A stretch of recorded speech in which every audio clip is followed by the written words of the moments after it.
കോഴിക്കോട് കട്ടിപ്പാറയിൽ ആത്മഹത്യ ചെയ്ത അധ്യാപിക അലീന ബെന്നിയുടെ നിയമനത്തിൽ വിദ്യാഭ്യാസ വകുപ്പിന് വീഴ്ച സംഭവിച്ചിട്ടില്ലെന്ന് അന്വേഷണ റിപ്പോർട്ട്. താമരശ്ശേരി ഉപജില്ലാ വിദ്യാഭ്യാസ ഓഫീസർ പൊതുവിദ്യാഭ്യാസ ഡയറക്ടർക്ക് റിപ്പോർട്ട് നൽകി.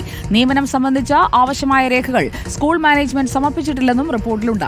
ശമ്പളം ലഭിക്കാത്തതിൽ മനം നൊന്താണ് അലീന ജീവനൊടുക്കിയതെന്ന ആരോപണത്തിൽ ഉറച്ചു നിൽക്കുകയാണ് കുടുംബം. അതേസമയം അലീനയുടെ മരണത്തിൽ മനുഷ്യാവകാശ കമ്മീഷൻ സ്വമേധയാ കേസെടുത്തു. സിനോജ് തോമസ് നമുക്കൊപ്പം. സിനോജ് തോമസ്, അലീനയുടെ ജീവൻ അവസാനിപ്പിക്കാനുള്ള ആ തീരുമാനം അത് ശമ്പളം ലഭിക്കാത്തതിലെ മാനസിക വിഷമം മൂലമാണ് എന്ന് കുടുംബം ആവർത്തിക്കുമ്പോൾ ഇപ്പോൾ പുറത്തുവരുന്ന വിവരങ്ങൾ എന്തൊക്കെ, ഇടപെടലുകൾ എന്തൊക്കെ? സുജയ പാർവതി, അലീനയുടെ മരണത്തിന് പിന്നാലെ ഇത് വിദ്യാഭ്യാസ വകുപ്പിന്റെ വീഴ്ചയാണെന്ന തരത്തിൽ മാനേജ്മെന്റിന്റെ വിശദീകരണം വന്നിരുന്നു. താമരശ്ശേരി രൂപതയ്ക്ക് കീഴിലുള്ള കോർപ്പറേറ്റ് മാനേജ്മെന്റാണ് സ്കൂൾ നടത്തുന്നത്. പക്ഷേ വിദ്യാഭ്യാസ വകുപ്പ് നൽകിയ റിപ്പോർട്ടിൽ പറയുന്നത് മാനേജ്മെന്റിനാണ് വീഴ്ച വന്നിരിക്കുന്നത്. കാരണം 2021 കട്ടിപ്പാറയിലെ സ്കൂളിൽ നിയമനം നൽകുന്നത്.